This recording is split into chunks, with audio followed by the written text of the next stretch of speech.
optimal minimal. At this altitude, I can run flat out for a half mile before my hands start shaking. Can I answer your personal question?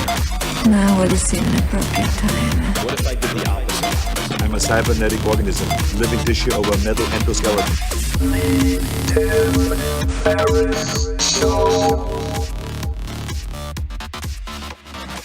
This episode is brought to you by 99 Designs. I've used 99 Designs for years for all sorts of graphic design needs. Whether you need a logo, website, book cover, or anything else, 99 Designs was created to make great designs accessible to everyone and to make the process of getting designs much, much easier. So when I first started out, for instance, testing prototype covers and getting prototype covers for the 4-Hour Body, I went the contest route. That is one option. This is a great solution if you're looking for fast, affordable design work and the ability to choose from dozens of options risk-free. Let's say you need something late night, quick turnaround. Well, people in other time zones, other countries can also help you solve that problem. Since then, I've worked with 99 Designs on a separate path or a different option, and that is the one-to-one project service. So in a number of cases, and I'll give you one example, when I wanted to create the cover for my audiobook, The Tao of Seneca, this was a very important project to me, I decided to use their one-to-one project service. And with this service, you can invite a specific designer to your project, agree on a price, and then work together until you're satisfied. And they allow you to iterate and provide feedback and all this stuff. And I haven't shared it yet, but we also got some incredibly good, really some of the best illustrations I've ever seen from using this one-to-one project service with a handful of different designers and illustrators. It blew my mind. 99 Designs makes this all very easy and efficient. So you can check out the Tao of Seneca design and other work that I and your fellow listeners, for that matter, have done on 99 Designs at 99designs.com/Tim. And right now, you can get a free $99 upgrade on your first design. Again, that's 99designs.com/Tim. This episode is brought to you by Trunk Club. There are two types of men out there. You know who you are. Guys who love shopping for clothes but are short on time, category A. And those of you who hate it, category B. I am in the latter category. My fashion sense is also probably somewhere between homeless and confused with a dash of lazy added in. Either way, you can take heart. And I've used Trunk Club now and have found some of my favorite pieces of clothing that make me look a lot better than I would be able to handle on my own. And there are many reasons for that. But you can get clothing that fits perfectly and looks amazing without ever stepping into a store again, thanks to Trunk Club. And they make it very, very easy. And the clothing is handpicked by a personal stylist, your own personal stylist. All you have to do is go to trunkclub.com/Tim, type in your measurements, share your likes and dislikes. They'll pick your clothes from more than 80 top brands and ship them right to your door. You keep what you like, you send back what you don't. If you don't like any of it, send it all back. Doesn't matter. And Trunk Club is not a subscription service. This is what appealed to me among many other things. I didn't want to constantly be getting dinged by things or have to deal with the headache of constantly getting boxes. It's not a subscription service. Shipping is always free, and you have 5 days to try on the clothes.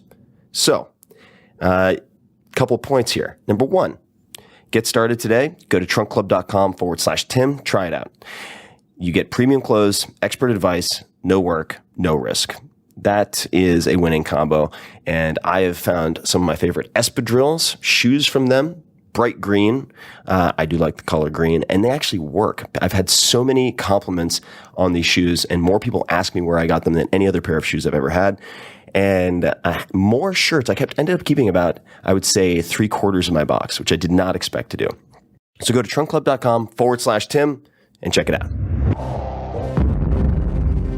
Hello, boys and girls. Welcome to another episode of The Tim Ferriss Show. I am sitting in a hotel room overlooking the High Line in New York City because I was here for something called Vulture Fest. What is that? Well, it is a very important event for the world of television, entertainment, film, and so on, alongside others like, for instance, the TCAs, the Television Critics Association.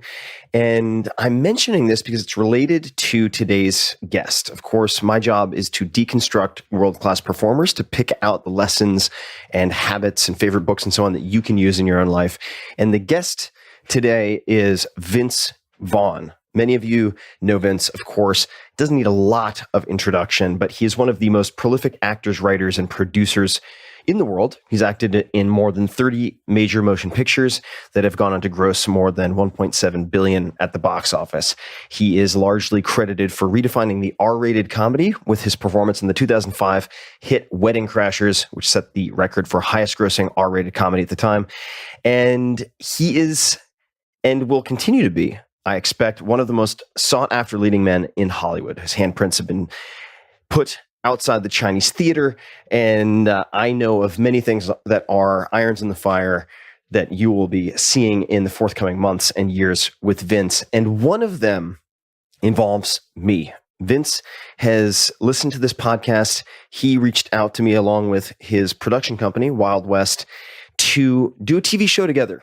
And it is out right now, starting May 30th, 2017. It is called Fearless. That's fearless in parentheses with Tim Ferriss, because the objective is to teach you to fear less, not to be fearless. Big difference between those two. And I could not be more excited. There are 10 episodes. It is on an incredible set with a live audience surrounding us. We use video, we use images, in some cases, live demonstrations on stage. And as of May 30th, you can watch the first episode, which is with David Blaine, master illusionist and endurance artist, for free at att.net. So check that out for free. And faux show, you should take a look at this episode of David Blaine. People, meaning you guys, have asked me for so long for David Blaine, and now you can see him live performing magic, getting into his personal stories at att.net. So look for Fearless with Tim Ferriss, and you can find it on that homepage. And all of the rest of the episodes you'll be able to find as they're released on DirecTV, if you have DirecTV or want DirecTV, and you can then stream them on directtvnow.com. And there is a free trial option that you can check out.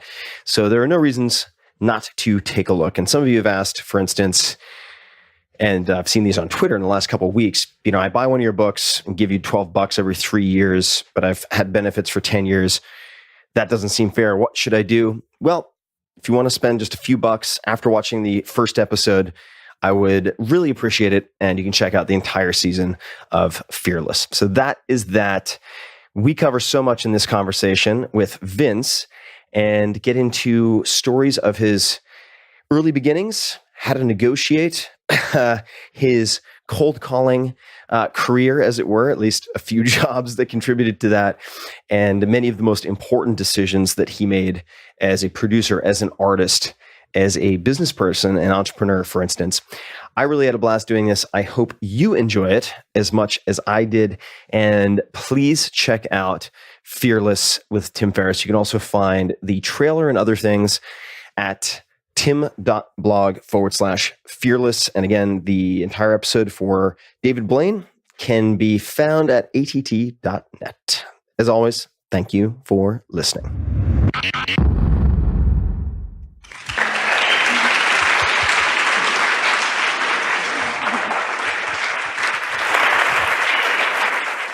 All right. Thank everyone for coming, but we're missing half of the show here. So without further ado, let's bring out Vince Vaughn.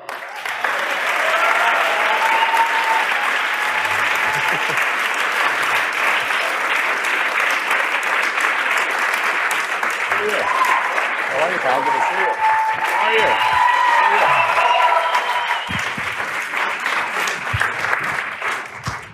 I look a lot shorter in person. This feels very intimate and comfortable, the white room with the skateboard ramp. We will be doing a skateboarding demonstration afterwards, which is why we have the curved background. Thank everybody for coming. This is going to be a fun conversation. Vince and I have had a chance to spend a good amount of time together. We are going to delve a lot into his story, many of his decisions and adventures, some of which I think you will have not heard before, certainly many of which I will have not heard before. And I thought we would just start with a little bit of context. So this show is something that I have in some form or another wanted to do for a very long time. And we connected initially through the podcast. So I thought maybe if you would want to give a little bit of background as to how we connected and how this came together. Sure. And then I'll switch gears and we'll go way back. am a fan of Tim's, and I really appreciated the books as well as the podcast, his investigations into things, and finding ways to effectively get past your trepidations or fears and become able to engage in things in a way that was more fulfilling. So I liked his whole journey and the way that he approached it. So I sort of was like the Warren Buffett of producers, in that I really like to just engage in things that I'm excited about or that I really enjoy, because you do end up spending quite a bit of time on it. So as a fan and someone that was enjoying it, I reached out to Tim and said, if this feels like a compliment to what you're doing and still not taking from what you're doing, is there a version of doing this where we kind of record it with people that feels like a good continuation? And I referenced your TED Talk, specifically the dealing with fear, and your vulnerable experiences younger with some pretty traumatic experiences, and how that, instead of suffocating you, or maybe it did at the time, how later in life you were able to readdress those. It's part of the reason that I'm excited to talk to you in front of all these folks, because we're going to get into some of those moments for you, certainly. And it's a portion of life that is very often glossed over and that people don't see when they idolize people on the magazine covers. And they assume that they're flawless and that perhaps as a result, you as a normal are in some way uniquely flawed. And instead wanting to showcase how people can succeed despite the weaknesses and pain that they might have experienced or developed over time. So let's go way, way back and talk a little bit about childhood. I figured that'd be a good place to start. How would you describe your childhood? Where did you grow up? Well, That's age 37. my hair is starting to get lighter again, so returning back. But both my parents came from single moms, and both came from very economically challenged backgrounds. And so they really had a real aspiration to give a better opportunity to their kids. And so I was around a great work ethic. And I had an interesting journey in that originally we started off with very humble means, and my father was very self-motivated and was very successful, started his own business and did very well. And then as I got older, we moved into a more affluent area and had exposure to, public schools, but good schools and all of those kinds of things.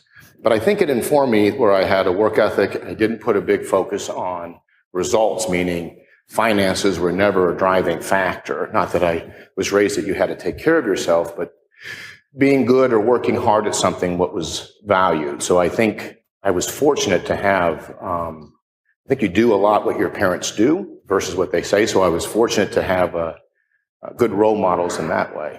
What was your dad's business? What type of business was it?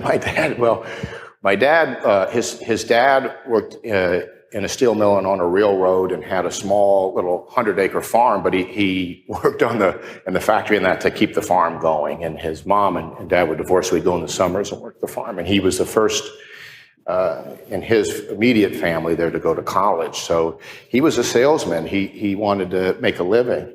So he started off with Swift Meat Company and selling stuff, and then he ended up in toys. So as a kid, it was a great profession because we always had a lot of toys. He'd have sample toys. I'd get in trouble because I'd go get them and start playing with them. He'd say, "You can't touch that. That's merchandise." That's merchandise, yeah. But it was odd because they would argue and do business in the way that you would in indie industry. But the comedic part to me was they were arguing over a Ninja Turtle. You're going to put those damn Ninja Turtles on the fucking shelf, but it was, so I found it kind of, it was like I was watching Casino, but they were talking about Evel Knievel stunt cycle. But he was a manufacturer's rep, so would be sort of an agent. They would represent the manufacturers, getting them shelf space in, Kmart or Toys R Us or different. So he'd be selling to the retailers. Correct. What made him good at that? We're going to get into your ability to pitch. No, but my dad's shortly. Interesting because my dad is maybe the most honest person. He's overly bright, but I think he just can connect and relate with people. I think he genuinely is empathetic with people. I would see him in deals sometimes, like with a house transaction, and people put down money and it didn't go through, but my dad would always give them their money back. He was interesting that way. So I think people trusted him and felt comfortable with him. In the long run, I think it really panned out for him because he wasn't as focused on that stuff, but great sense of humor and good sense of humor about himself. But I think he is still very, engaged with people. One thing that struck me when we very first had dinner, this was a while back, and this is actually something a few of my friends who have now met you on set when we were filming have mentioned, is that you ask a lot of questions, which I hate to say it, but has been unusual for me in my experience with, say, entertainment. And you're very inquiring, and I think that helps to build an empathy. Is that something that you developed at home? Did you develop it some other way? I think I was always curious about things and interested in people. And I like to learn and be challenged on stuff. So I don't mind. I like to ask stuff. And again, as I said, my journey with you started really being a fan of what you were doing, but I was also, I was very inspired by the background that led to you to this experience, because I'm interested in that some very challenging things led to this beautiful life. But there's others who could have had those things and it could have been crushing to them. And I find what you do to be an olive branch and give some skills to others to maybe choose the good life and not be defined by the challenges. And I think that's empowering to people. So I like that. So for those people who don't have the context here, the TED Talk that I gave that Vince was referring to talked about a number of different challenges I had, including a lifelong fear of swimming. So I didn't learn to swim until I was in my 30s, which is embarrassing for a Long Island boy. And share the story as to what led to that. Well, there are many different components, but I suppose primary catalyst was a summer camp experience I had when I was a very little kid. I was a runt. And generally stayed away from the playground because that was a danger zone for me.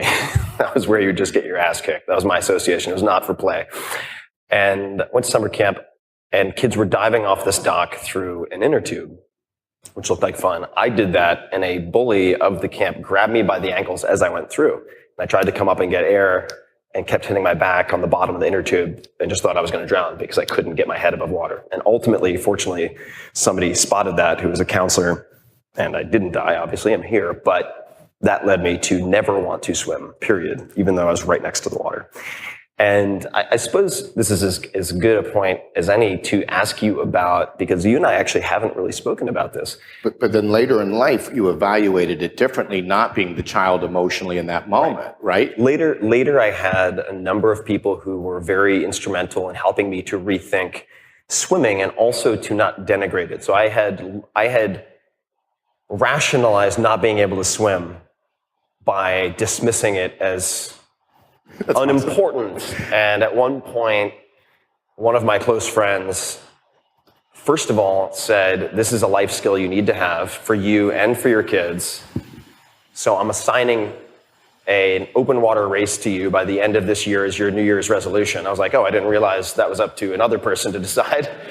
And he's he was at the time, addicted to stimulants, meaning like 8 double espressos a day. So I said, all right, if I'm going to learn to swim, which is the scariest thing in the world to me, you can't have anything stronger than green tea for a year. And if you agree to that, I'll do the open water swim. And I didn't think he'd do it. And he said, deal. And so that was the stakes. And then someone helped me to rethink how to go about swimming in a step-by-step fashion. And but it was that initial pain, that initial experience, that later led to rethinking swimming, which then led to rethinking a lot of things. And it's led to the show, among other things. So for me, that very story was a great entry into engaging and hearing yourself and how you dissect things and the people that we're getting up and sharing. Because I think on some level, we all are looking for those things in life, how to let go of stuff and how to enjoy things in a more productive way. Could you talk about your car accident in high school? Sure, yeah. It's not something that we've talked about. No, I haven't talked about it much. But we were it was after school. I had played sports, and then I had stopped. I had started getting more into acting, and it was during the day. And I was a passenger, and it was raining out, and the girl that was driving was swerving on the road, being cute. I remember her saying, "Don't swerve, don't, stop it." But she kept doing it. We were going maybe 35 miles an hour, and then we hydroplaned. And I woke up in a ditch. My thumb ripped up real bad, and I couldn't move. My legs couldn't move. I had paramedics over me, and I had blood all around me. I was real concerned. My friend, I didn't have any idea how I looked. I wasn't tracking it. But my friend was real bloody. I said, "Is Sean okay?" They said, "Yeah, he's all right." They got me in the ambulance. And then they couldn't get a hold of my parents at first because they were work traveling. And so I just remember being in a lot of pain. There was a moment you didn't know what the ramifications were. I had a small compression, which turned out to be nothing in my back. But the aesthetic of my thumb being injured, at the time it's now just a very bad scar on the back side of it. And thankfully I have the thumb and can move it, but there's a pad that was gone. So that was challenging because it really made me evaluate the oldest cliche that, without your health, you don't have anything. So I really got the experience of feeling like, well, what if I can't move around, or people go outside and play, and things I had taken for granted. And then anything physical that is different that you're used to in a certain way, I think at first it's natural to feel insecure about it. And here I was, at that time, knowing I wanted to pursue being an actor and entertainer. So it was a gift in,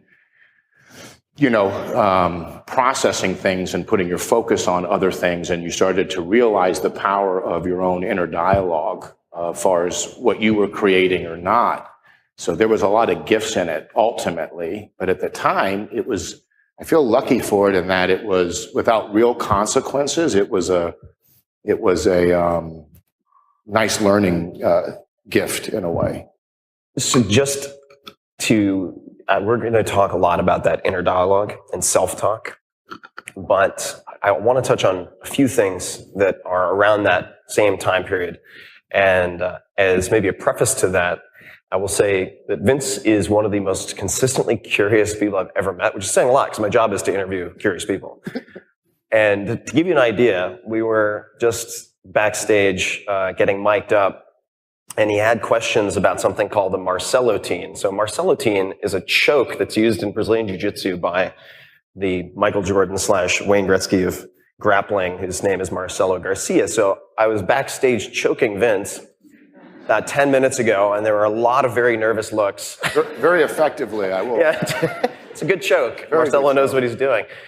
And grappling was one of the first things, wrestling specifically, that we bonded over. Mm-hmm. And could you talk about the role of sports and wrestling to the extent that it had a lasting impact? I think it's important. I think, George Washington, credited ballroom dancing and horseback riding as two of the most important things he did because it gave him confidence physically and grace. And, being a leader, I don't know that you can put grace in the body without, whether I took ballet, played sports. I think it's important, especially for me being tall. It allowed me to have, I think, more control and confidence in my height. And so wrestling to me was really a course in resiliency and discipline.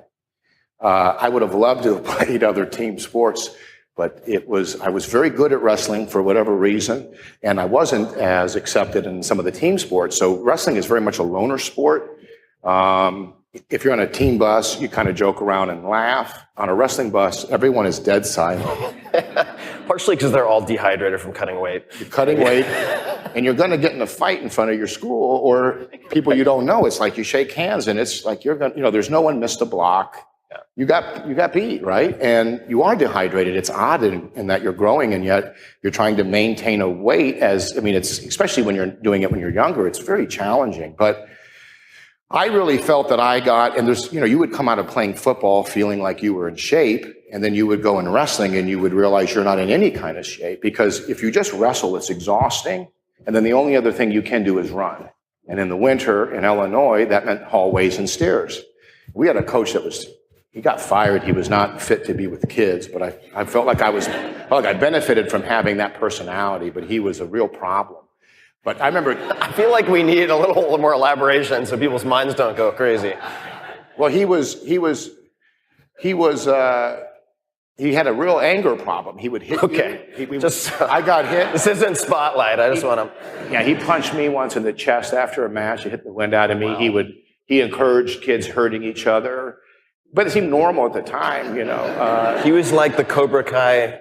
Yeah, he was like Cobra Kai. It was crazy. He had his own emotional issues. So we would win a meet like 60-6 or whatever it was, and he would be angry over the few mistakes. And it was at some point you just heard the emotion being poured on you. Remember, his sister was an assistant. He'd always say, "Get me a tab and an aspirin or an Advil. Go give me a tab and Advil." And then he'd keep screaming at us. But he would sometimes, like there was we would run these stairs, and he would say in these hallways, it was like a sprint, but you didn't make it under a minute 20, you would add another one, right? And he was intentionally, you were going to have the bar moved, and he was trying to break your spirit. He wanted to simulate all is lost, what you thought was going to get you there is not, and now will you stand, right? But inevitably, the second string heavyweight was never going to make that time. So the first time he would do it, he'd say, okay, he'd call the kid's name real loud. It was Illinois, so it was I remember the name, I won't say it, but it might have been like Eastern European last name, and he said he was late. So then the first time you'd run after that, there'd be some encouragement. Come on, you could do it. But the second or third time, kids would start yelling and screaming at him or kicking at him and really physically forcing him. It was like a bad Few Good Men. Yeah. It was terrible. And I always had a problem with authority anyway, and I clashed with him a lot. I ended up just showing up at the meets, and I was good enough that I could do that. I wouldn't go to practices all the time. I really had problems with him. But he did punch me one time in the chest. But he turned out to be someone that created a past that was not truthful. He had told us that he made the Olympic team, but that it was the year that we boycotted it. And that turned out not to be true, you know. But anyway, I guess the long version of it is I think that I gained more than I lost, even with him being challenging in a lot of ways. I wouldn't change that experience. And you can have a great coach, which there are in wrestling, and I think in general, one of the great attributes of wrestling is constitution and grit, the ability to survive painful moments and not take them on in the absolute sense, meaning to have perspective on pain. Well, I want to touch on the word grit for a second because there are many researchers who have looked at grit and written about it, Angela Duckworth being one of them. There are many others. And also, for instance, I think it's Carol Dweck who wrote a book called Mindset. And she talks about the sort of intrinsic versus extrinsic validation in kids. And so you were talking about your dad focusing on process. And I think that helps you to develop grit, right? Because you don't assume you're a failure if you have an isolated, say, failure on the mat, as long as you're putting in the process that allows you to persist, which I think relates to a lot of your career. But I want to talk about maybe not the beginning of your career because it's different, but shitty jobs when you were young. Because one other person I've had, for instance, on the podcast, Chris Sacca, who I've watched go from having a tough time affording a place in Truckee, which is like a mountain cabin, to being on the cover of the Forbes Midas issue. Right? He's now a well-known billionaire investor. And one of his criteria for evaluating people to invest in is, have they had shitty jobs or not? Like, he likes to see people who have had shitty service jobs. So I was a busboy and got abused on Long Island for a long time. Do any particular jobs come to mind? I had a few of them younger in service industry and that, but the one that was I changed perspective on as I got older was, it seemed great at the time, but I've shared it before, but was the telemarketing job. I was old enough to drive a car. I was 16. It was the summertime, and we were always encouraged, to work. And so I got a job. I thought it was a great job because I sat behind this desk and I would read this, form and insert names, and I'd kind of make it my own. And I like competition, and it felt as such than that we would all be in a room together. And it was an odd setup looking back. It was a guy, anyone 15 years older than you seems old. That's just how life is. So he felt old to me, although he was probably younger than I am now. But he had a very much younger girlfriend, and she would bring him soup, and they'd sit in the back office. It was an odd arrangement. But we would sit at this table, and we would sell, and the name would be on the board. Now, what we were selling was the point that came in question years later, because it was a nondescript building in Waukegan, Illinois, referred to as Waukeezy, Illinois. But we were selling tickets to the Lake County Sheriff's Police Rodeo. So the fact that the police were throwing a rodeo would really have one suggest it was an authentic thing, because the police are throwing a rodeo, right? I don't know if the police even knew about the damn rodeo. And there was a family package that was $20, which got you 4. And then there was an orphan. Would you like to send an orphan? I mean, who doesn't want to send an orphan to an event? It was a time when the rodeo wasn't questioned, the treatment of anything like that. So I was very good at selling orphans. So I'd say to the family, and my family's not going to make it. I said, but would you like an orphan to go? For $5, you can give an orphan a chance to go. Well, I don't know how many orphans there were in Lake County, but thousands of them could have gone. So I was feeling great, like I'm selling these tickets to the rodeo, to the sheriff's rodeo, in a nondescript building in Illinois. But I got good at calling people, make them laugh, connect to them in some way, and then emotionally hit them up for the orphans if they said no to the other package. And that was an interesting one, because years later, at 16, I took it at face value. And years later, I evaluated, in those moments when your mind wanders, I started to question, was there ever a rodeo, and who were these orphans? And maybe I was taking money from people on a fixed income, and that didn't feel good, What was...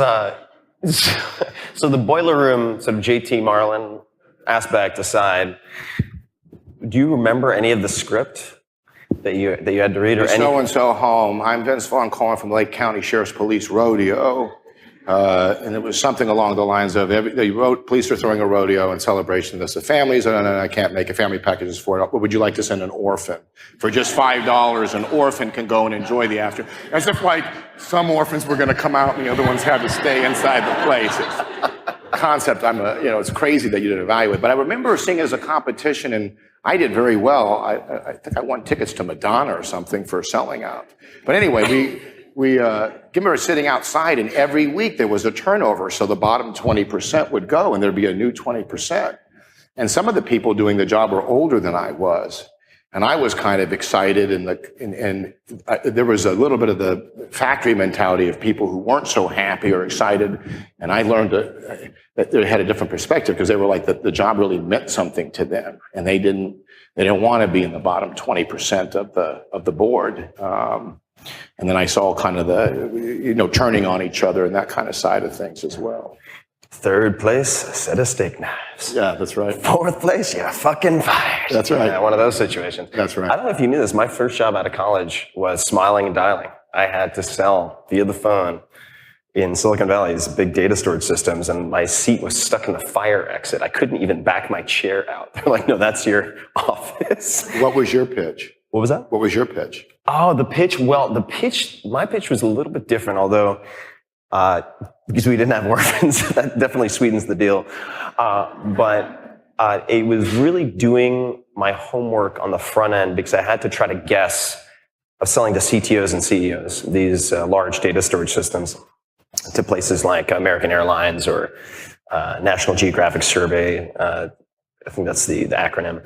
And massive at the time was like 100 gigabytes. Oh my God. You can buy it for $50 or $100 at Fry's now. But I would ask them, I'd say, I read about you. I'm calling out of left field. You don't know who I am. I'm not going to try to make up a story, but I read an article in IT News Monthly about how you did A, B, and C, and I found it fascinating. I know you're probably busy, but I was wondering, I assume you're using like a Solaris system for your A, B, and C. And if I'd done my homework, they'd be like, I am. That's a good guess. And then I'd say, look, I have to run to a meeting. Of course, I didn't have a meeting. I'd be like, I have to run to a meeting, something like that. I would love to just send you a quick email. You can feel free to ignore it if you're too busy, but I'm working with a startup. I think some of the technology could be a really good fit for you. And Pickup artist. Yeah, the pickup artist approach to selling sales. CTOs. Yeah. I was picking up CTOs. I'm really busy, but Yeah, exactly. False time constraint. No, yes, no. And we're going to talk about your phone calls a bit more soon. But now, did you really believe in what you were selling? I did. Time? I did. That Yeah, makes and sense. I did.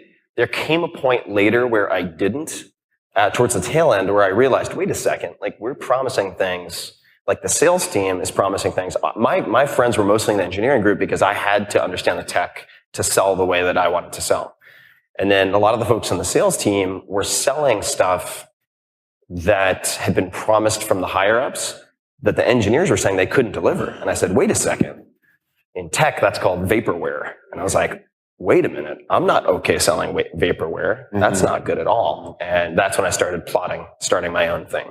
Sure. Because I just didn't feel good about it. Sure. Is it true that you became class president because you were academically disinclined, but felt that they would have to graduate you if you were class president?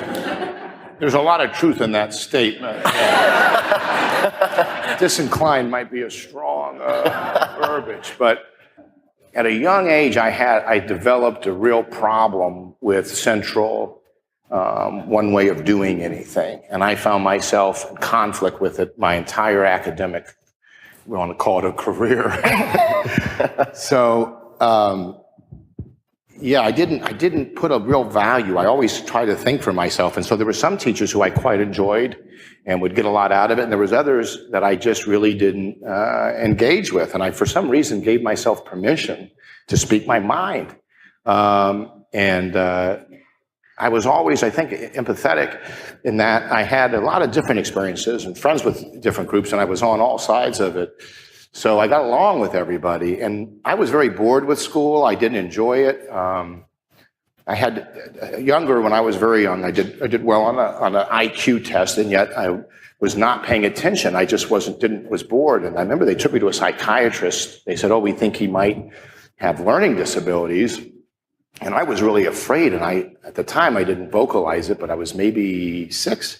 But I thought that at the other side of this, there was a fear that they could take me from my family. So I remember like overly talking in a way that I was an expert on everything I was saying and that I knew the answers to things. And for whatever reason, in my young mind, I felt like I had to really nail this or they were going to take me away.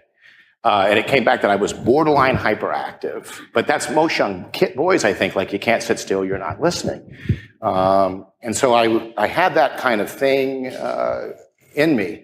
So I always loved to read and I always loved to learn. And I just didn't like the process of memorizing and taking tests. I never enjoyed it. And I didn't enjoy stuff that I found to be ineffective. And I felt ethically challenged with playing the game, as if I didn't believe something, why am I writing it? Should I not be investigating a principle that's sound? Why am I catering to an individual who isn't presenting a good argument? And why would I just, try to get their approval and play the game versus really investigate it, which would lead to confrontations? And I got in a lot of trouble. I would cut school and those kinds of things as well. And so ultimately, yes, I was nervous. I had to graduate high school. My parents said, you got to graduate high school. And it was less, it was more about, there were certain requirements I didn't meet. I hadn't taken enough years of math or foreign language wasn't interesting the way they were teaching foreign language. I didn't like that. They were saying Te gusta for 3 years and no one could speak damn Spanish. So I just didn't enjoy the process of it. So I thought if I'm senior class president, the senior class president will speak at graduation. And I was very opposed to anything class presidency. I didn't like, for whatever reason, I didn't like that kind of thing. It was not, most kids who were running for student counselor thought this is going to look great on my application to an Ivy League school. And I don't know why, but that kind of bothered me. So anyway, I thought I got to do this because I got to give a speech and they'll have to pass me. My senior year, I couldn't miss any classes. If they didn't pass me, I would not have graduated. And the idea of not moving to California and pursuing what I wanted to do, which I knew, and the idea of having to go to summer school was a real concern of mine. So I did run for class president, and I did win class president. In doing so, I did get better grades my senior year, and I think some of it was perception. Interestingly enough, because I was the class president, I found my grades to improve with very little effort. Well, you don't want to be the one teacher who ends up flunking the class president. Yeah. But it's like a prisoner's dilemma with the other teachers. Yeah. It's interesting to look back at your rationale, right? It was like, oh, this would position me in a way that would checkmate having to pass these classes. Worked perfectly. Yeah. When did Del Close enter the picture, and could you describe for people who that is? Well, I knew that I enjoyed acting, and so I lived close to Chicago, which was a great place for training because it wasn't as if you were going to be on stage and go to a pilot or a better professional opportunity. It was really just about the training. So that was excellent. I took a workshop, I think it was called the Actors Center, Shakespeare and dance, and I met a gentleman in that said, you'd be very good at improv. You might like improv, and I'm a member of a group called the Improv Olympic. And I knew of Second City. And I said, I thought maybe I'd go take classes at Second City. He said, well, this guy, Del Close, who started Second City, has since left. He's felt that it's become more written sketch-oriented. And he started this thing called the Herald, in which it's true improvisation. You learn a set of skills. You'll take suggestions from the audience. And you will incorporate the games that you play and hopefully create a linear story structure that has an ending where the things that are set up in the beginning pay off. And so I wasn't old enough to be in these bars, but they put me on stage very quickly. It was a woman, I think she still runs it, named Sharna. They were very nice to me. I went down, and maybe after 2 or 3 weeks, they put me on stage and I started performing. And it was really a writer's workshop. A lot of great writers have come out of that same system because you're seeing others do it. You're having to think ahead of how you're going to match this up. And so he was a very interesting guy. I had taken a few classes with him. I didn't get to know him intimately, but he would always say there's nothing funny about comedy. And, the stories you hear about him kind of, being intense about it was very true. But it was great exposure at a young age to be given the permission to actually perform and to do it live in front of an audience. Is it true? I read that on the first day of classes he gave, he would say there's nothing fucking funny about comedy to the students. Or does that sound like something that he would? No, he did. He would say that. And I wasn't with him as much. He would come in, and there was classes I took with him, but it was an interesting point of view that you're not there to yuck it up and signal to people that we're having fun. The comedy on some level can be an overcommitment to the absurd. So something that is an extreme point of view and your absolute commitment to that could be comedic, right? So I like that as a foundation on some level, that you were taking things seriously to some degree, or putting your weight behind it, if you would. And what separated, when you were watching, whether it's fellow students or people who were more advanced, the good improv people from the great improv people? Well, there's different body types, and there's different energies. Well, I mean that in the way of some people, this in life too, right? Like Jackie Gleason had this, or Farley had it. And I don't mean about size, it's just a presence. And then others are more intellectualized or, thought out. So there's more than one way to the waterfall. There's not one size fits all. And you may, you could draw from, I think one of the great ways to learn is watching others. You don't learn from being isolated. You really only learn from watching others and then application by doing it. You can't learn. I think, in fact, it's impossible to learn from just writing down what someone else is saying. But so it was great in the live sense to draw from others and to take from them. But I didn't see it much different than method acting, and that ultimately was about listening. You had to be present in the moment for what the other person was providing, because if you responded without hearing it, it killed the commitment from the audience to believe it. So if you said, I'm an astronaut, one of the first lessons is yes and. So I would accept what you do and add to it. But if you say we're astronauts and I say, no, we're not, we're cowboys, then the audience is now disengaged because there's no believability. But if you say we're astronauts and I say yes, and we also train horses, how are we going to do this? I've continued the creation of the imagination. So in collaborating, I think listening is is paramount because you want to be working together to create a reality. So let's talk about listening to yourself, and this relates to moving west. So you'd done talent shows. You had I understand it, a national commercial spot with Chevrolet. That's right. And thank God you were tall enough to be put on stage so they wouldn't get arrested immediately if you'd been, a little guy like me. And how did you decide to go west? Because, for instance, I've heard different trains of thought related to this. I remember hearing a very well-known stand-up comedian say to another stand-up comedian who was just getting started, don't move to New York or LA until you're good. Like, those are the big leagues. That's where you're going to have people in the audience who matter. Like, get good in the hometown and these following places and then move to the big city.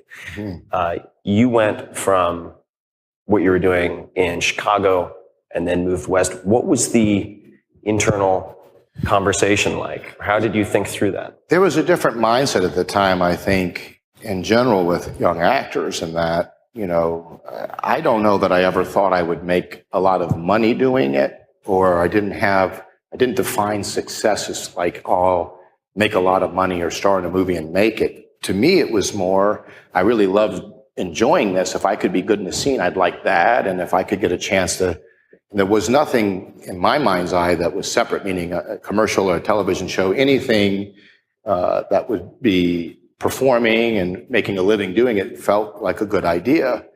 So I had a level of success in Chicago. My parents didn't want me to do anything professional like that till I was 18, but then I got an agent. That's another story, but I got this agent and I started booking the national commercial. Silly things like Sears Roebuck had a universal weight machine, and I would, one of the demonstrators of how to use it, and in Indiana, farm insurance commercial, different stuff. So I felt like I was working a lot, and I had trained quite a bit. I took it very seriously, and I had trained a lot. Every chance I had, I was taking classes and reading. So when I went to Los Angeles, I really had a point of view that I belonged. So maybe to your friend's point, at that age, although of course there was a lot more to learn, but I gave myself that permission, and I felt the opportunities would be greater out there. And I don't know what's in a young man's mind for how they land on things other than it felt like a better opportunity, and that's where I was putting my chips anyway. And I think then the telemarketing or the sales stuff did help, because I was able to call agents with confidence and suggest that they should sign me. And they remember them saying, we don't work with unknown people. We only work with like well-known people as an agent at ICM. And I said, well, no one at my age is that well known. I said, I feel really like I'm ready for this. And I persisted enough that she recommended me to a girl she knew who used to be an assistant. And it was next to Pink's Hot Dogs. There was a small little office. I got in, but it was great. I had opportunities to audition. So you meet with this former assistant next to Pink's Hot Dogs, was it? Yes. And what do you say in the first meeting? I was just like, I'm here. I was just there to be an actor. I was there to work, and I was very self-assured in the fact that I would work hard and do it. And I signed up for classes, and I think they just thought, okay, this kid seems like he's serious. But I think it's important to know that no one talked about, like the friends I had younger, there wasn't as many, there was 3 networks at the time, and then Fox came around, but there wasn't as much opportunity, I guess. And people were really invested in studying and would talk about movies or books and, exploring. There wasn't a focus on making it, or certainly not on leveraging celebrity in a way of selling. I've never done a commercial, or I don't think if people do that, there's nothing wrong, but I saw that very different. I never wanted to be in that. So it was really just, acting, imagination, exploring. It's not that there's anything regal about it other than the fact that it's a joy that you have. But there wasn't any sort of financial component to it. In fact, you probably weren't going to make a lot of money if you were going to go into acting. And I think that served myself and my friends, that there was really a focus on getting better and learning about this. And really is a gift, sort of going in and learning about yourself ultimately, which I think in life is sort of what you come to realize as you get older is really what the journey is. How did you make ends meet during that time? I was very fortunate that the Chevy commercial, and it was literally, I never talked, I caught some car keys, and then they would put that in different clips $60,000 I made off that in a year, and other commercials I had that made a lot of money. So I was financially way ahead of the game, and I lived very frugally. And then I started working, and you'd get residual checks and money coming in. So I was very fortunate that I was a working actor at a very young age. When I say working, I mean not well known, but able to work in shows. Able to pay the bills. Yes. I've heard from a reliable mutual friend that you used to call, for instance, Disneyland and clubs to get comp tickets and tables early on. Yes. How did those go? What was the strategy? Well, I had some influences younger. I had a friend that lived in a trailer park, and his mom, I remember the first time I went to his house, there was 2 babies in the cribs. It was a trailer park he had, and his grandparents at home. And they used to charge him $0.25 to shower, which I found odd. But I come to realize that the mom had like 15 or 16 kids, all by different fathers. And so I don't know that they put a huge value, sadly, on these kids. And he would survive. He would find ways to eat or do things to survive. And so I was fascinated. He could walk into places by feeling like he belonged there. He would go in a grocery store and he would just start to make a sandwich and eat it and talk to the people why he did it. And they wouldn't bother him. And he would talk to the security guard as he left. And it was interesting to me. And we would buy liquor this way. Other kids would go and spot bear and have the sailors or whoever was in the neighborhood. Sometimes you'd get it, sometimes you wouldn't. But he would buy like I would do this later in life, but it was a game to me. Younger, I thought it was like, could you get away with this? But we would buy like a loaf of bread, some mustard, but then underneath the shopping cart, we would put bottles of vodka and beer. We weren't even old enough to be buying the booze. And you'd talk to everyone and you would go through the checkout line. This is before things would beep. And you'd buy your bread and your bologna and you would cart out, at 18, 19 years old, the vodka underneath. So as it pertained to Disneyland, it was an actor, I won't name his name, but he became very well known and successful.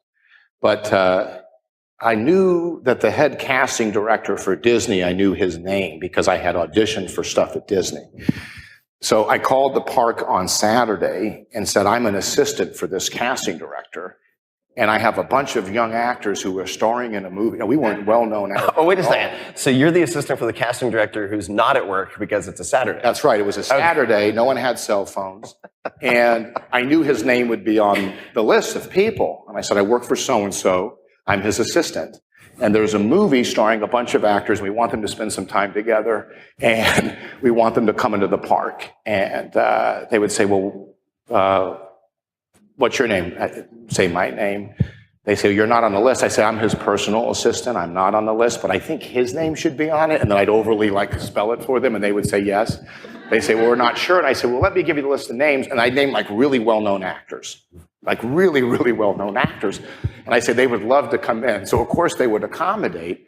And then in the course, once they said yes and it was approved, I would then at the end say, I'd give one name, which was my real name, right?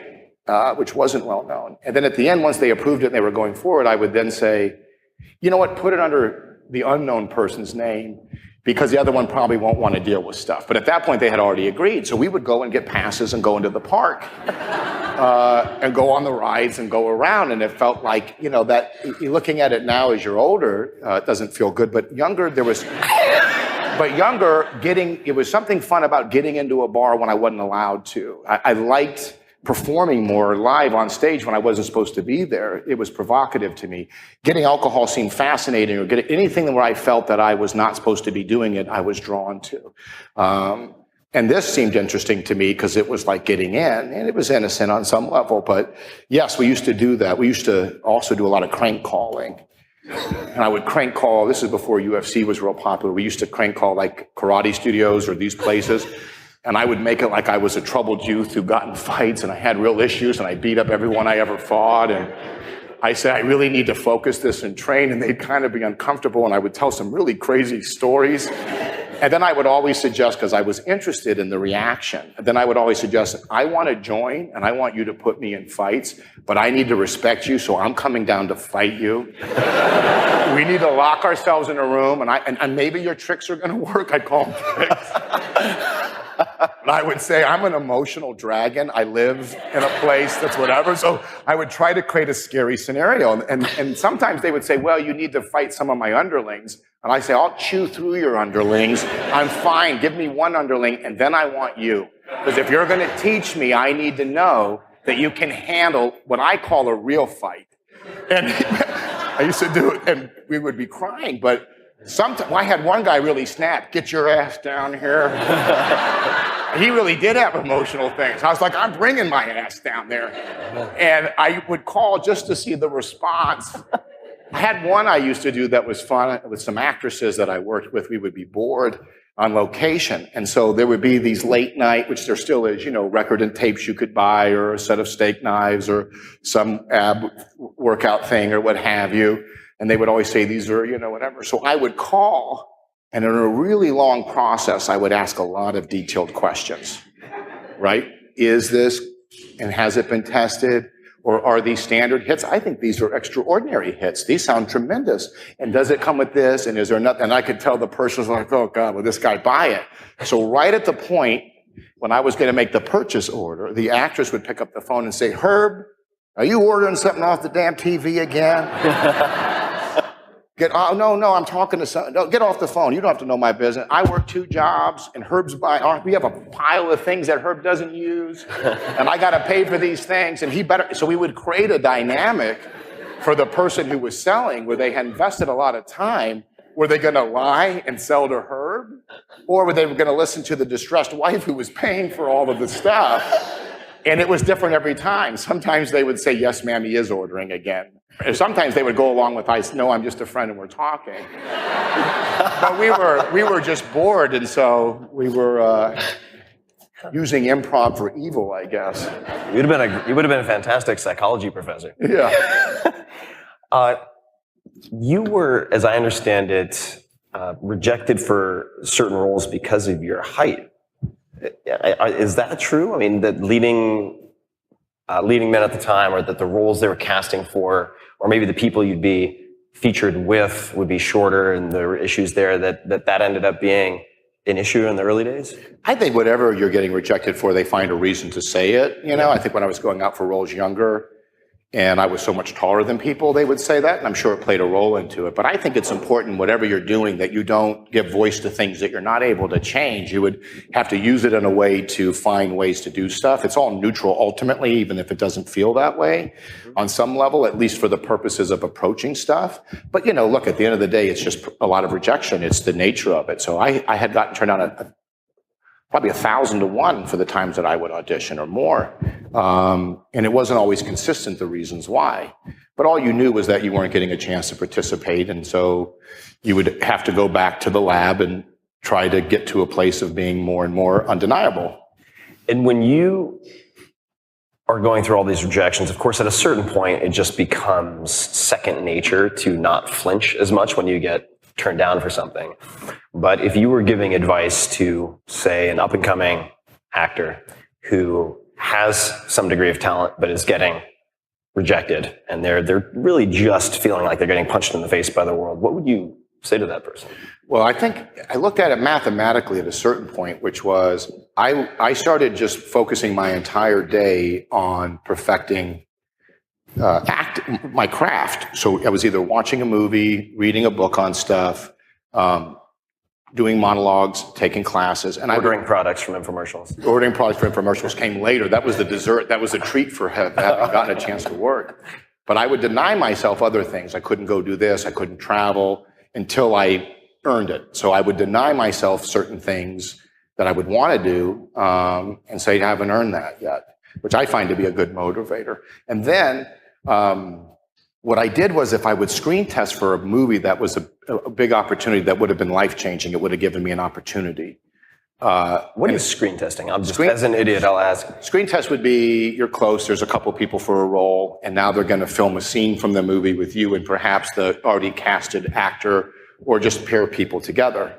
And in screen testing, they would just see who mixes and matches, or how do you do on camera? How do they feel you come off? And I had a couple of those, maybe 4 or 5 for good opportunities.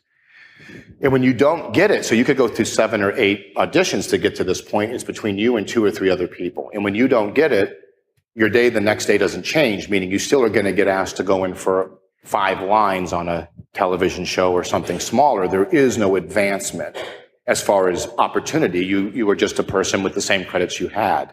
So there was a lot of time spent to get to that, and energy to get to that moment. And if it didn't pan out, there was no change in how you were no more castable as a known entity than what you were.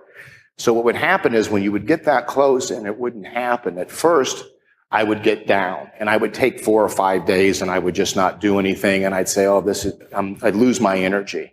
And then I started to realize that the week I took off was really 2 weeks. That it was a week of not getting better and it was a week of getting worse. And I said, now I've given myself 2 weeks less to improve at the things I'm in control of. And I started looking at it like a percentage game. The more I worked on things, my percentages would go up. And what I realized later was it gave you a confidence to feel like you belong there. It gave you permission to perform in situations that didn't feel comfortable because you had felt good about what you had brought to the table. And so I would suggest that you find a process where you're able to, I think it's important to allow yourself to feel disappointed. I think it's important that you don't turn off those feelings, but it is also important to, how do you do that as quickly as possible to then become productive again and start doing the things that are going to give you a better opportunity for what you want. The same could be said for a relationship. It hurts your feelings. But how much time is effective in mourning it and processing it? I really believe no time is not good. You need that moment to accept it. But the sooner you can get back to doing things for your own growth and the things you're in charge of, I think your chances of having the things you want in your life become greater. And I think also from what I've observed in you and other people who've done really well in their respective fields is that having an opportunity to be exposed to micro failures in some environment like wrestling, like auditions, inoculates you in such a way that you develop a tolerance for rejection, and that allows you to capitalize on opportunities much more effectively later because you don't take the 2 weeks off, right? Correct. And it allows you to improve. But then we have the problem on the other side, which I don't know if you've experienced, you see it with boxers a lot, but once you have a level of success, can you maintain a motivation to have the approach that you once had when the immediate needs are not there as strong? Sure. How have you done with that? Because you're in a place right now that I find... Yeah, I suppose I've taken what was a liability or what I viewed as a weakness for a long time, meaning an ADHD-like scattered attention where I would move from interest to interest. I would get very hot on something, then very cold, and then shift interest. And I viewed that as a bad thing, being a jack of all trades, master of none. And at some point asked myself, what if this weakness could be a strength? What if this bug could be a feature? How would I describe it? And it's like, okay, if I could make a career as a professional dilettante, what would that look like? And by doing that, I allow myself this sort of intravenous hit of excitement, even though on a macro level, my career has improved over time. I'm continually becoming a novice. Does that make sense? Totally. I'm always going back to white belt. And I think that gives me a certain hunger that allows me to be both excited and also not get too inflated ahead, any bigger than it already is. So in something like a podcast, which is the continuation of the same thing, although you're exploring different people, how do you stay, is it that the people are different and the opportunity to investigate is different? But how do you stay focused on that, knowing that your nature is to... Yeah, so the podcast has been an anomaly. I thought I would maybe do 6 or 10 episodes. And I mean, the way I choose projects, and I think this is in some respects pretty similar to how you look at a lot of things, but I will ask myself, which of these, say, 5 projects will allow me to develop new skills and relationships that could last beyond the project, even if it fails? And that was the goal with the podcast. So I wanted to format it in such a way, work on it in such a way that I could, for instance, listen to audio and get rid of really annoying verbal tics that I had, like using the word pretty good, pretty interesting, pretty this, pretty that. I used that adverb as this throwaway for everything, and it drove me insane, but I didn't realize until I listened to my own audio. And the short answer is, I think we have actually a good clip to elaborate on this just a bit, is scratching my own itch. So for each of the podcast guests I have on, it's because I have an intense personal interest in something they are good at or have figured out where I feel I am weak or weaker. So if I'm having, say, relationship issues and having trouble thinking through them, I'll go to an Esther Perel. If I'm having some type of weight training issue and I want to get stronger, I might go to like a Charles Poliquin or a Pavel Tsatsouline. And it's an intensely personal interest for me that drives each of the guests, and that gives me the variety within something that could be viewed as uniform. I'm going to ask you about how Swingers came to be because it seems to tie into frustration. But first, how much of that was word for word script? How much of that was improv? A lot of that was improv. A lot of that was improv, and it's in the moment. We had a production crew. We did that movie for $250,000, and I think our sound guy normally had done porno movies, and we were doing this stuff and taking it, and I think they were judging us a lot, like, oh god, here are these fucking guys saying money again. And so when I did that, I caught I think a crew member that was maybe kind of like snooze fest. It was late, and so I used it as if it was patrons at the bar. And I responded in the moment as if like I'm the fucking asshole for trying, right? Like I'm the fucking asshole in the place for celebrating my friend's growth, right? So it was, but it was all connected. It was, the intention was obviously there, and then you would play around with it. And how did Swingers come to be? I mean, of course, I'm sure there are many, many different aspects to it, but why did that movie happen? Well, there's I think everyone remembers, I think whenever you work on a movie, people always remember their contributions greater in success, and in failure, people always make it like, God, I've tried to warn them, right? But Swingers really came about because there was an auditioning for lots of parts that I felt weren't truthful or connective to what was going on. They were being written. That's why I think it's important for young people, both musically and writing wise, whether it's film or books or whatever, to have a voice, because it's unique to the culture at that time. And I think things that resonate in the culture are more important than setting out for a large global thing. I think sometimes you can have things become larger, but if it starts, whether it's Boys in the Hood or something that feels like it's trying to explore the now, is very viable. It's true for startups too. I mean, all the biggest startups that people would recognize here, almost all of them started with that. Right, a need. It's the same thing that he was saying, a frustration. There's something. So it felt like, for me, I had lived in Los Feliz, the old punk rock bands, started playing live swing music and writing original swing music. And I had always had an interest in old swing music and big band music and country music, and I still listened to it when I was older. And so when this kind of came about, and you could go to a live venue and hear original songs by a 14-piece band, it was fantastic, and it was just what was going on. It was nothing we created. It was the environment in which we lived in, which, to your point, was starts with you're seeing a need and a cause, and right. So I said to John, I said that we can't sit around and wait for someone to write something. We should go write something. And I started my journey to write something, and in 2 weeks, John had this story inside of him, which was leaving a girlfriend behind and moving to this unique world and me sort of being a guy that showed him around to these bars and these places. And we became focused on getting that movie made. We had nothing really. He had an agent, I didn't. But we would go and sit in this coffee shop, the one that was in the movie. And in our minds, we would play out. It was almost like visualization. We would play out how to get past obstacles, how it would be received.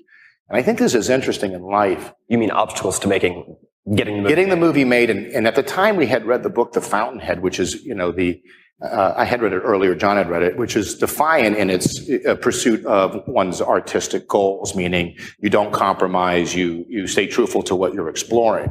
And so we were very young and very much wanting to not change things. There were suggestions to make the movie if there was a girl that was part of the group, because they wanted to hear a girl's perspective. And I thought, if these guys had a girl's perspective, they wouldn't act this way. This is about young men when you're outside of high school or college for the first time, how do you go up and meet someone when you don't have a comfort zone with them? You know, so it was really exploring that time. It wasn't a health video, it was more what was going on. So we were rejecting of these things. And anyway, Doug Liman came on to direct the movie. There was a journey for us to play the parts, which ended up happening. How did the director come on? To finance the movie, we couldn't get the movie made. There was we used to do live readings, and every time we do a reading, it played huge. But in the way that they would handicap things, they would suggest, what's the audience for it? You know, there's a problem in Hollywood in that it's gone so Wall Street, meaning it's so quarterly. Everyone needs to drive towards a return. It's like the car industry. It used to be an engineer would get the corner office. Then it's the Harvard guys get the office. It's the finance guys, you know, but the productivities of the cars perhaps suffer sometimes. And in our industry, you know, it's the IP that's going to break through. But that can be challenging when there's cultural things that are trying to break through. And if they can, a lot of times they resonate because people are connecting to self-growth, you know, the stages of one's life, whether it's in a Campbell way or a Carl Jung way. It's the same evolution of facing your fears and the nature of letting go of ego and those things. And the stories are exploring those in some way. So Doug came on, he had the money to make the movie, he directed it, he actually shot it, he was a cinematographer. And I think it was the perfect combination. There was conflict at the time, but I think if you would have changed any of those elements, you wouldn't have had what you had. Doug brought he had not hung out in these neighborhoods or been to Vegas in these ways. And he did a great job with the camera. It felt documentary style as if you were there, and it became a key ingredient and a way to receive a movie like this. John did a phenomenal job of taking something personal and putting it in a structure and drawing on the things around him. And I think it was like a band where it just worked. So it was pure. It was something that we were passionate about. It was from our lives, our childhood. And it was exaggerated with an awareness, obviously, for comedy. But it truly is sort of about, in this case, it's letting go of rejection of a girl and giving yourself permission to feel like you're viable, that someone could love you. First, you start off saying, how do I learn tricks to trick someone? And at the core of that is suggesting that you yourself wouldn't be loved, right? That there would have to be some manipulation, which is such a terrible place to work from. I think what made Swingers so different than a lot of the pickup stuff later was Swingers was really kind of self-empowering. You know, he rejects Trent's stuff sort of in the end. He kind of connects to someone by being his true self. He doesn't try to be something different. And it's through going inward and finding his way that he evolves to his next stage, which is now he's connecting someone from a truthful place. And so it was to the point that you showed with the clip with Blake, it was a frustration in what was available. And then where are the stories from our age and the motivation to create those? Were there any points where you felt the movie wasn't going to get made or you doubted the movie? Oh, God. It was every day. We thought there was money. There was an arms dealer at some point that was going to invest. I don't know. Okay, I'm not going to, hold on. No, I don't. We take meetings at the agency and talk. We had done Rudy and whatever, but then we'd leave and the agent would be like, they're an arms dealer, I think. I don't know, but here's the point. They're going to give you a check. I don't know. So, but none of them came through until finally Doug made the movie. And you knew Doug prior? I did not know Doug. I met him through John. But I think everyone... How did you guys convince him to do it? I think he came to a read-through. A friend of his suggested the script, and he saw the value of it and wanted to participate. So there was times we made the movie wanting to go to film festivals. In this case, Sundance was real popular. And we got rejected by Sundance. And the mission was sort of to get into Sundance. And it felt to me that perhaps the male point of view in an unapologetic way that was very authentic to what these guys' journey was not in sync necessarily with what the festival was doing. Or that in the movie. So it was interesting to have had, as part of our plan, be given a no. And that was another resilient moment where at that point, it's like Dorothy, right? You had to not put a value on the wizard and go within again and say, well, why am I telling this and why do I believe in it? And it was forcing us to reaffirm and approach the edit even from a greater strength of truth, of conviction of what we were doing. And ultimately, it became what it became. I'd like to say that we knew it, but we were naive enough to believe that if we experienced this, we found a value in it, and it just so turned out that there was lots of people maybe not living in a swing-centric neighborhood. You know, it was like when people would read the script, they would say, why can't you put in grunge music or, you know, hip-hop music or things that were popular to suggest that an audience would be more engaging? But we said, no, it's not interesting to us. This is a unique community. And I think the uniqueness is actually what made it translate. And then swing music had a surgence afterwards. But I think by not overthinking what people want, by experiencing in the same way that he's saying, realizing from a personal place what you're frustrated about or what you feel like there's lacking, sometimes that is a great catalyst to creating that very niche thing. Yeah. And then it gets into the fabric in a very different way.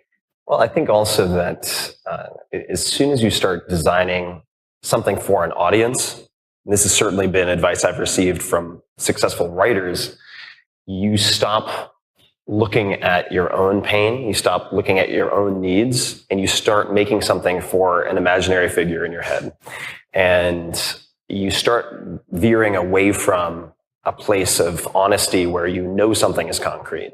And if I look at, for instance... But then you're putting satisfaction in someone else's hands, which is very dangerous. Yeah. Versus, did you attain what your goals were, knowing that your goals might change? And I say goals, I don't mean perception or results. Yeah. I mean the execution. Sure. Which goes back to the schooling and learning in the same way for me. Am I exploring what I believe in versus trying to please someone? Definitely. No, and Kurt Vonnegut, one of my favorite writers, certainly has talked about this a lot. And I want to give a few other illustrations. Did you see his YouTube thing with the Fall Rise story?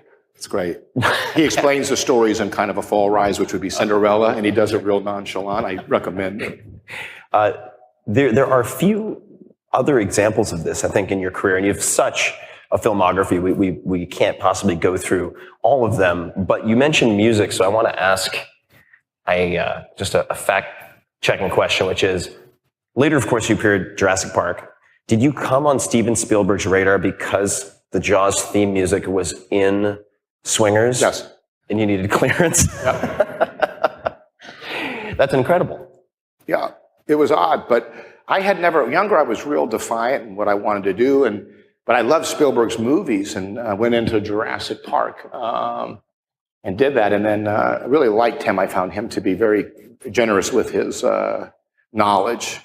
I took meetings, we would talk about Western movies. I'm a fan of Westerns, and we would just sit as two fans and dissecting things, and I found him, which I think is very nice in someone in his position, allowing my opinions and taking them in and turning them around and then coming back. I felt it was playful, and I found him as a person that was obviously knowledgeable to still be including in a young man's conversations in film. And that was a great quality of his that I think was, I enjoyed that connection in those conversations with him. What else did you, of course, you've learned a lot from observing people on stage, say in improv and elsewhere. What else did you pick up from Spielberg or learn from him? Well, that was really, that movie, really that was my biggest thing, was his ability to not create a separation, to know what he wanted, but at the same time be engaging with others. I admired the tone in which he did things. And that was in just a very open-minded tone, or was it confidence in that it was not pushing down to others? Right. It was his way or the highway. Yeah, I think he would ultimately make his decisions, but without the imposing or the struggle of it. Given that the most frequent question from my fans on Twitter and Facebook was something related to speed or comfort, we have to watch a clip from Wedding Crashers.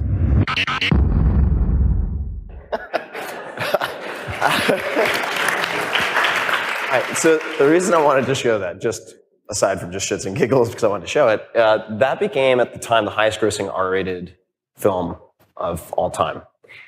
And I've heard about conversations of earning the rating. Right? And why do you think that film did so well?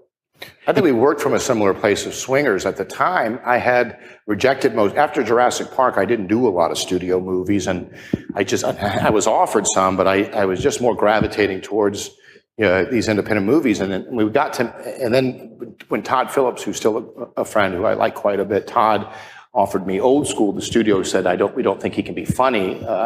He had done mainly dramatic stuff younger, and Old School felt like a great thing to me because I felt like we were doing something authentic, but I also could really, buy into it in a way that felt like this is awesome, this is fun. And so I sort of got my wings in a way that I could do more commercial fare, but it was going to be something that I was really excited about. So when we got to do Crashers, there was a concept and an idea. The director, David Dobkin, I had done this movie, Clay Pigeons, with younger, and I liked him quite a bit. But Owen is a terrific writer. I mean, he wrote a lot of the Wes Anderson stuff with Wes Younger, and he has a very interesting take on things. And we have similarities and differences. But we just approached it and started to just write, like in the course of a month. We just sort of changed the structure and the writing of the script with the director. We all just would sit and write and change it. So very much so in the spirit that you and your friends would do something, not worrying whether it was going to be liked, not worrying whether the studio would say it was okay. And I remember first being on the set saying some of the things I was saying, and I was like, I can't believe no one's stopping me. Or no one's saying, you can't say this. But I think the difference here was we weren't earning our R. I had no intention of being shocking for shocking's sake. If you look at that scene, and you go back to the early statement that there's nothing funny about comedy, I think what makes that thing interesting is he has absolute unapologetic convictions about some things that might contradict each other, and his point of view is surprising. So he is infuriated that he was jacked off under the table. He blames his friend for putting him in the circumstances, right? Like that would be a terrible moment to have happen by a very attractive younger girl. But in his mind, this is a horror that no one should have. And yet at the same time, an older woman's breasts to fondle them would be absolute bliss. That would be joy, and that would be an exceptional moment. And then he kind of puts himself in that moment like a child, and already since memory, right? Like in his mind, what he builds it up as. And so I think the commitment to those points of view and how they lay up against each other, and then the team players, you're mocking the very concept of what's a healthy work environment. Yeah. And yet it's applying very much so to sexual encounters in a house. So my point being that I think we really just try to define dysfunction, friendship, that feeling of you love someone, a lot of a friendship, but you're like a married couple, you have real issues and problems and they conflict. And we were only looking to pursue this. And I didn't know that it would make money or what it would do. There wasn't a lot of, there was some R movies that had done well. Old School did good. And then, of course, there was something about Mary. And of course, the stuff we grew up on, or I'm aging you more than me, but, that Animal House and these things that was, again, of that time, we were really just looking to hit the guitar chords in an honest way for what we found to be fun. And then it turned out to be a larger success. See, you've had many different milestones and landmarks throughout your career. Two of them, I think, are certainly Swingers, Wedding Crashers. The next clip I'd like to show, and then I have a question about all three, is the breakup.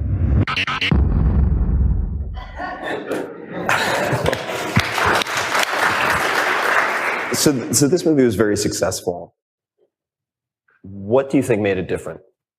Well, I had an idea. I had never done a romantic comedy, and then I after that I fell into the trappings of some of these, and there was a lot of good in the approach to this movie, and one thing that I should have held stronger to. But to that point was I was offered these romantic comedies, and it wasn't my life experience. I found that, like a lot of people of my generation, and I think maybe with evaluation too strongly, I was really committed to focus on my career, and that a relationship was something that you could be in love or have feelings, but you had to get yourself into a certain place career-wise, which is just not necessarily always the case or true.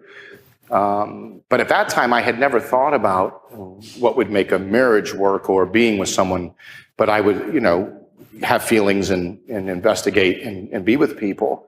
But I was fascinated by, because I had this experience happen, where you could be really drawn to someone and very much connected to them. And not just physically, but there was something going on where you were really drawn to them. And at the same time, there was things about them that were very much so in conflict with things about yourself. It was not a match. And there was always lessons. I would look at it more in a spiritual way or conscious way or psychology way. What is it that's playing out in this way? So I thought sometimes you have to really love someone. Your skill set's not there. Theirs isn't there. And so you clash and you burn out the relationship. You burn out the love. And now you can never return to it. You've damaged it to the point where there's no going back. And now you're a better person. If you were to meet today, you'd have a chance. But you can't meet today. And you're not going to be with that person. And there was an oddity in that moment to me of, I love this person enough to stick around and learn this lesson. And now I can't go forward with them. And it was more authentic to me in my experience at the time that you don't end up with someone you love a lot because of your flaws, but at best you could learn and be a better person and then go out there and meet a person again, knowing that in life sometimes the love you feel younger, as strong as it is, it doesn't return in the same ways because you've gone through that experience. You felt those rushes before. So it's an interesting journey. So in that movie, I wanted them not to end up together. And I had two great young writers. They hadn't done a lot, Jeremy Gerlich and Jay Lavender. I had this concept. I wanted to do something in Chicago because I was from the area. And I wanted to set up this odd couple in an apartment that you would see their flaws and differences and, underneath it, see the hurt, like the scene at the door that precedes it. He wants to go in. It's not that he's absent of feeling. He doesn't know how. And he's too afraid. And play that out in a way that's comedic but dysfunctional and totally different. It wasn't a traditional comedy throughout, kind of reversing the first half being heavy and then being light and getting what you wanted. So that was the intention. And I think, again, maybe the why of it, which I think is what people respond to, was I was personally interested in understanding when you destroy someone you love, a relationship with someone you love, what is the dynamics? And leaving, they both leave in a better place, but there's a nostalgia that not for us, not for this moment. So the reason I wanted to show these three clips specifically and talk about some of the earlier cold calling and so on is that what I've found so reassuring and also tactically practical about looking at your career is, number one, you don't get in life what you deserve, you get what you negotiate. So you should become good at negotiating, whether that's having the luck or misfortune to have certain jobs, say, that put you on phones, or just reading books like Getting Past No, Secret Sparrow Negotiating. There are a number of decent ones. That'd be point number one. Point number two is that, on a very reassuring note, you don't have to be what many people conceive of as, or let me rephrase this, you don't have to create brand new worlds that are utterly different from the one we live in to create something unique and successful. When I look at some of the most important creative decisions you've made, the projects that you've selected, they appear to have two things in common. One is you're scratching your own itch. I mean, you've turned down, I know this from conversations with you, a lot of what people would consider lucrative opportunities to focus on things that you personally want to do to satisfy some need or want of your own. And secondly, that you can be or be seen as very, very original by simply being honest and having the voice. And I don't mean that in a cliched way. I mean that if you simply tell the story of a bunch of dudes who are completely irresponsible on many levels, being dudes, say in the case of Wedding Crashers, because that hasn't been, say, told in a very unfiltered way, just by definition, you've done something very, very unique that can stand on its own merit. And then let's say the breakup having the ending you wouldn't expect, and all of these issues that are conversations that probably everyone in this room has had at some point or another, you can in fact create something that is not only successful but original because of that. And I remember early on being told, because I was having so much trouble writing my first book, and I would draft a few chapters, maybe kind of slapstick, stupid Three Stooges, because I thought I was supposed to be funny, then I'd throw it out, and then I'd try to do something serious and it'd be really pedantic and boring, and I'd throw it out. And one of my friends said, it's not that hard to have a voice. You just have to be honestly yourself, like embrace your weird self and display that. And then you're consistent. And then you are sort of the one and only version of yourself that you can be. Yeah, that's a journey that we all learn of tone. Mel Gibson, who's one of my favorite filmmakers, and I worked with him on Hacksaw. And without knowing it, the old Warner Brothers, when it was a family, they had a mission statement for their movies that was slightly different, but it was entertain, educate, and then Mel would say elevate. So if you just entertain people, you keep it fun and engaging. Educate, they're learning about something right through the course of the movie. And elevate, you leave feeling inspired that you could do something. And Warner's thing was enlighten, but similar as a roadmap. And I think that's important, like in going to do dramatic stuff, like it doesn't have to be the dark keys of the piano always in earnestness. It feels false in a way. So I think being able to be light or have fun in writing, and then when you want to make a point or have it hit, you give yourself permission, it feels like, to go within and out tones. So I want to, just in the time that we have left, which isn't a whole lot, just a few minutes, ask a few questions that I like to ask everyone I interview. And I don't think I've asked any of these of you personally when we've been talking about Marcellitines and so on before. Are there any particular books that stand out for you as favorite books, or books that you've reread or gifted to other people? Benjamin Franklin's autobiography is, I think, the most compelling of books in that he writes it, I think, originally to his son. It's not his biography, it's his telling of it. And he was such a prolific person. And I think what's interesting, in similar ways that I enjoy you and what you do, he talks about his process. He invented the pros and cons list, the public library, the fire department, and was very prolific in science, obviously electricity, the catheter, bifocals, flippers. But then musically, in languages, he spoke many languages. There is a falsity that you're one side of your mind or the other. They really are connected. And he would explore process very much so of like in language, he was learning Italian, and he had a chess opponent that was very equal. And so they would play, and the loser, the winner got to assign a very rigorous homework assignment in the language. So it would force you to really stay focused on chess. And then if you lost, you were actually learning something that was valuable. So just systems and things that he would do and how he would approach things, where he would be somewhat vulnerable. So it was encouraging that a process could lead to changing your circumstance. So that makes perfect sense to me, because I've heard stories, don't know if they're true, about early days in LA when you make calls to prospective agents. And you'd say, I'm visiting town. I want to weigh all my options before making a decision. And you had a way of presenting yourself in such a way that would hopefully become a self-fulfilling prophecy, which I think is very useful. I think it's a very valuable strategy. And it makes me think of, I read this in Walter Isaacson's biography of Franklin, but he made his real money in printing, right, as you know. And one thing that he used to do, even though he had employees and everything was under control, is he would get a barrel and fill it full of all of these like print supplies and walk up and down the street and then go back in, like take a rest, drink his tea, because he wanted everyone around to see how busy and successful Ben Franklin was. The paper, yeah. Right, to then propagate more business, which in fact worked. So that makes sense. I think that's an important skill set, is calling people that you're not comfortable with and getting access and figuring out how to do that. If you don't learn how to reach out, you've given yourself permission many times prior to even writing, where you would call someone because you were fascinated, and you'd be surprised if done in a way that feels good, how people are willing to sit, because if they're doing these things, a lot of times they're engaged in process themselves. Well, I used to teach a class in high-tech entrepreneurship, and I would assign as a prize a round-trip ticket anywhere in the world to the student in the class who could get a hold of and get a response from the most difficult-to-reach person.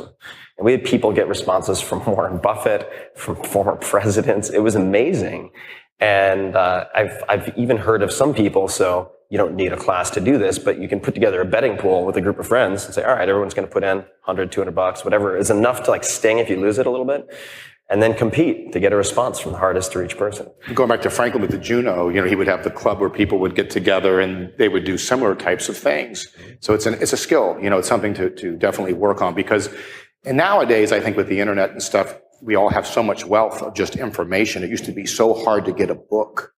Now you can get information on anything. So I think getting the information is interesting, but getting the skill sets like active literacy, being able to stand up and give a speech, being able to write your ideas. I think those are all things that are good to spend time on, because whatever your passion is, they'll help you in that. Because ultimately you may need to connect or get a job or do something, and that skill set's helpful. Well, I might be misattributing this, kind of like every internet quote is attributed to Abraham Lincoln, but I remember hearing, this relates to maybe a separate podcast we can have on education and your thoughts on that. But at one point, I want to say Henry Ford was being interviewed, and the interviewer asked him some factual question, and he was stumped. He didn't know the answer. And the interviewer somewhat condescendingly said, oh, well, any fifth grader has memorized that fact. And he said, that's why I have a library, so I don't have to memorize facts, but I know where to find them. And I think that in lieu of a library, sure, you have the internet, but even more valuable when you develop the ability to reach out to people and have conversations that make you uncomfortable and expand that sphere of comfort, you can find any information that you want, sort of from the horse's mouth, right? And I think, but seeing someone like yourself, it gives permission to feel like you could do it. Because I see someone who starts from a place of being drowned by a bully, and emotionally you connect to that. You're, putting a sense of memory with a terrible experience, to then realize that whatever my personal dialogue is about seeing how it goes. One great thing about failure is you realize it's not as bad as your mind makes it out to be. The fear is more crippling than the actual consequences. Mm-hmm. The consequences a lot of times feel almost relieving in a way, because now you've faced it, you've gone through it, and that kind of takes that away from you. Yeah, no, it's amazing how also over time, the more you don't address your fear, and meaning if you take some large fear and you break it down into the smallest possible steps, let's say for swimming, for me, it was even just putting my face underwater for a period of time, right? So forget about swimming, forget about learning how to breathe, just putting your face underwater. And then when you finally have the incentive, like this bet that I had with my friend, or rather this mutually assigned New Year's resolution. With a deadline. What was that? With a deadline, yeah. With a deadline. When I actually sat down and found a method of swimming called total immersion, which I recommend to everybody, which was introduced to me by Chris Sacca, who also had difficulty swimming, and he said, I have the answer to your prayers. It took me a week, about 10 days, to go from 0 laps in a pool to like 40 laps a workout as meditation. It was incredibly easy compared to the mental monster that I had created for myself. That's what's fascinating, is how much of it is the woods that we've created versus the actual path to the destination. So if you had a billboard, and this is more a metaphor than anything else, but you could put anything on a gigantic billboard to get a message out to millions of people, what would it be? I probably wouldn't say anything, because I don't like to give advice to people, because I feel like you can show people the way, but they have to find their own way. But maybe it would be to learn how you learn, and to learn yourself, and accept yourself, learn who you are, and learn to accept and love yourself, I think is a big part of life, because within that, you might find your interest and explore, give yourself permission to explore, like the Campbell quote of follow your bliss. And then also learning how you learn is getting quiet and learning how to engage in things. For example, your swimming situation, finding a way to approach it where you were going to enjoy it, and versus taking some sort of a course that someone says you have to do it this way. There's always more than one way to the waterfall. That'd be a long billboard. Could just be a mirror. Yeah. Is there anything, just in closing, any recommendation or ask of the people in this room or the people listening to this for the audience, any recommendation, ask, or otherwise that you'd like as parting words? Parting words? Yeah. Oh man, I don't know. I just feel that, being engaged in life is a good thing, and trying at stuff is a good thing, and then really doing your own evaluations for how you feel about what you're doing is important.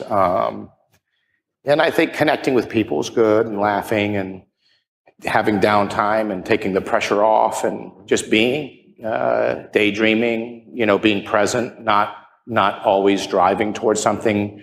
Sometimes I think learning comes from letting the mind rest and doing nothing as well. One thing I've really observed from you that touches on a lot of those checkboxes is, in many of your interactions I've seen, with me and others, is if you want to be interesting, be interested. You ask a lot of questions. So maybe focus on holding forth and holding court less and asking more and better questions. That's I think you're more really good at. articulated version of it. Yes, be engaged in learning from others and watching them, for sure, more than feeling a need to pose where you're at now. Well, Vince, I personally just want to thank you for helping to make Fearless a reality. Well, I want to thank you, truly, and for coming in and playing. I think you do a tremendous job, and there's been a lot of good that have come into my life from what you do, and I know to others as well, and I hope that continues. So thank you for your inspiration and for your vulnerability. I appreciate it. Ladies and gentlemen, Vince Vaughn. Thanks, brother. Thank you. Hey guys, this is Tim again. Just a few more things before you take off. Number one, this is 5 Bullet Friday. Do you want to get a short email from me? Would you enjoy getting a short email from me every Friday that provides a little morsel of fun before the weekend? And 5 Bullet Friday is a very short email where I share the coolest things I've found or that I've been pondering over the week. That could include favorite new albums that I've discovered. It could include gizmos and gadgets and all sorts of weird shit that I've somehow dug up in the world of the esoteric as I do. It could include favorite articles that I've read and that I've shared with my close friends, for instance. And it's very short. It's just a little tiny bite of goodness before you head off for the weekend. So if you want to receive that, check it out. Just go to 4hourworkweek.com. That's 4hourworkweek.com, all spelled out, and just drop in your email and you will get the very next one. And if you sign up, I hope you enjoy it. This episode is brought to you by Trunk Club. There are two types of men out there. You know who you are. Guys who love shopping for clothes but are short on time, category A. And those of you who hate it, category B. I am in the latter category. My fashion sense is also probably somewhere between homeless and confused, with a dash of lazy added in. Either way, you can take heart. And I've used Trunk Club now and have found some of my favorite pieces of clothing that make me look a lot better than I would be able to handle on my own. And there are many reasons for that. But you can get clothing that fits perfectly and looks amazing without ever stepping into a store again, thanks to Trunk Club. And they make it very, very easy. And the clothing is handpicked by a personal stylist, your own personal stylist. All you have to do is go to trunkclub.com/Tim, type in your measurements, share your likes and dislikes. They'll pick your clothes from more than 80 top brands and ship them right to your door. You keep what you like, you send back what you don't. If you don't like any of it, send it all back. Doesn't matter. And Trunk Club is not a subscription service. This is what appealed to me among many other things. I didn't want to constantly be getting dinged by things or have to deal with the headache of constantly getting boxes. It's not a subscription service. Shipping is always free, and you have 5 days to try on the clothes. So, a couple points here. Number one, get started today. Go to trunkclub.com/Tim. Try it out. You get premium clothes, expert advice, no work, no risk. That is a winning combo, and I have found some of my favorite espadrilles, shoes from them, bright green. I do like the color green, and they actually work. I've had so many compliments on these shoes, and more people ask me where I got them than any other pair of shoes I've ever had. And more shirts. I ended up keeping about, I would say, 3/4 of my box, which I did not expect to do. So go to trunkclub.com/Tim and check it out. This episode is brought to you by 99 Designs. I've used 99 Designs for years for all sorts of graphic design needs. Whether you need a logo, website, book cover, or anything else, 99 Designs was created to make great designs accessible to everyone and to make the process of getting designs much, much easier. So when I first started out, for instance, testing prototype covers and getting prototype covers for the 4-Hour Body, I went the contest route. That is one option. This is a great solution if you're looking for fast, affordable design work and the ability to choose from dozens of options risk-free. Let's say you need something late night, quick turnaround. Well, people in other time zones, other countries can also help you solve that problem. Since then, I've worked with 99 Designs on a separate path or a different option, and that is the one-to-one project service. So, in a number of cases, and I'll give you one example, when I wanted to create the cover for my audiobook, The Tao of Seneca, this was a very important project to me, I decided to use their one-to-one project service. And with this service, you can invite a specific designer to your project, agree on a price, and then work together until you're satisfied. And they allow you to iterate and provide feedback and all this stuff. And I haven't shared it yet, but we also got some incredibly good, really some of the best illustrations I've ever seen from using this one-to-one project service with a handful of different designers and illustrators. It blew my mind. 99 Designs makes this all very easy and efficient. So you can check out the Tao of Seneca design and other work that I and your fellow listeners, for that matter, have done on 99 Designs at 99designs.com/Tim. And right now, you can get a free $99 upgrade on your first design. Again, that's 99designs.com/Tim.